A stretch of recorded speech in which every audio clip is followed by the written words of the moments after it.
दोस्तों, स्वागत है आप सभी का हमारे चैनल वर्कअप सेसी में। फ्रेंड्स, आप लोगों ने पिछले कई दिनों से पेंशन वृद्धि को लेकर बहुत सारे वीडियोस, बहुत सारे चर्चाएं आप लोगों ने देखा होगा और सुना होगा। मैंने भी अपने चैनल पे जैसा मुझे अपडेट मिला था उस वैसे वैसे अपडेट मैंने आपको दिया था और उसके बारे में वीडियो बनाया था। अब इसके बारे में एक नया अपडेट यह है कि जैसे बजट पेश हुआ, जितने भी हमारे पेंशनर्स थे, कर्मचारी थे, उनको यह अनुमान था कि इस बजट में पेंशन वृद्धि को लेकर कुछ बड़ा फैसला होने वाला है।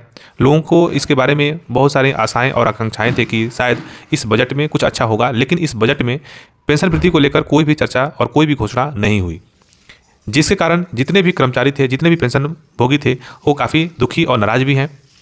इसी बीच कमांडर अशोक राउत ने मनसुख मांडविया जी को एक पत्र लिखकर उन्हें चेताया है और उन्हें याद भी दिलाया है कि उन्होंने कई मौके पर कई बार मनसुख मांडविया जी से मुलाकात की, वित्त मंत्री जी से मुलाकात की, प्रधानमंत्री जी से मुलाकात की और हर बार उन्हें आश्वासन मिला कि उन्हें कुछ बजटीय सहायता प्रदान करके मिनिमम पेंशन 1000 से 7500 रुपये करने का उन्हें कई बार आश्वासन मिला।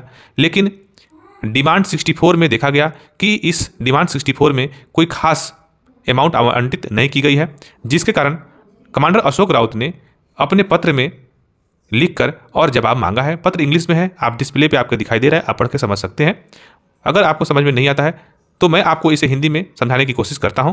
तो चलिए हम पहले पत्र को पढ़ेंगे, समझेंगे, फिर इसके बारे में चर्चा करेंगे। पत्र संख्या है 102। ऑनरेबल डॉक्टर मनसुख मांडविया जी, केंद्रीय श्रम एवं रोजगार मंत्री, केंद्रीय युवा मामले एवं खेल मंत्री, नई दिल्ली। बजट 2025-26 के लिए अनुदान मांग 64 में कर्मचारी पेंशन योजना 1995 के लिए 11,225 करोड़ रुपए का बजटीय प्रावधान। आदरणीय महोदय, माननीय वित्त मंत्री निर्मला सीतारमण जी ने आज दिनांक 1/2/2025 को लोकसभा में वर्ष 2025-26 के लिए बजट प्रस्तुत किया। श्रम एवं रोजगार मंत्रालय के लिए अनुदान मांग संख्या 64 में 32,646 करोड़ रुपए की राशि के लिए शुद्ध बजटीय प्रावधान प्रदान किया गया है। इसका एक हिस्सा कर्मचारी पेंशन योजना 1995 में शेयर किया गया है तथा 11,250 करोड़ रुपए की राशि आवंटित की गई है। मांगों पर नोट के क्रम संख्या 11 में यह निर्दिष्ट किया गया है कि कर्मचारी पेंशन योजना 1995 ईपीएस योजना के तहत औद्योगिक श्रमिकों को पारिवारिक पेंशन और जीवन बीमा लाभ प्रदान करती है। यह प्रावधान योजनाओं के लिए सरकारी अंशदान के लिए है। न्यूनतम पेंशन में वृद्धि की घोषणा बजट भाषण में नहीं दिखाई दी गई, इसलिए हम आपसे विनम्र अनुरोध करते हैं कि विभिन्न अवसरों पर द्विपक्षीय चर्चाओं के दौरान दिए गए आश्वासन के अनुसार न्यूनतम पेंशन में वृद्धि की घोषणा जल्द से जल्द की जाए। कृपया आश्वासन का पालन करके और न्याय के बेहतर हित में तथा वृद्धावस्था पेंशन भोगियों के कल्याण के लिए न्यूनतम पेंशन को 7,500 रुपये करने तथा मूल्य वृद्धि के मुआवजों की आज ही घोषणा की जाए। धन्यवाद। आपका विश्वासी कमांडर अशोक राउत, सेवानिवृत्त। तो देख सकते हैं कमांडर अशोक राउत ने डॉक्टर मनसुख मांडविया जी को पत्र लिखा है।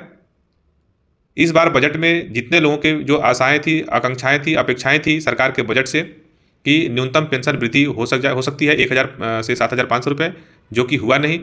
इसके लिए जो जितने भी पेंशनर्स हैं और कर्मचारी हैं वो काफ़ी नाराज और दुखी भी हैं। सरकार के हाथ में है कि वो चाहे तो बजट में रिवीजन करके और बजटीय प्रावधान करके इसे 1000 से 7,500 रुपये कर सकती है। जिस प्रकार से कई दफ़ा कई मामलों में अलग अलग मीटिंग्स में प्रधानमंत्री जी, वित्त मंत्री जी और केंद्रीय एवं रोजगार मंत्री जी ने आश्वासन दिया था, लोगों की आकांक्षाएं थी, अपेक्षाएं थी कि शायद वृद्धि होगी, लेकिन उन्होंने अपने आश्वासन का पालन नहीं किया। अब चाहे तो वो इसमें रिवीजन करके घोषणाएं कर सकते हैं, जिससे जितने भी वृद्धावस्था पेंशन भोगी हैं उनको लाभ मिल सकता है। वैसे आप लोगों की क्या राय है?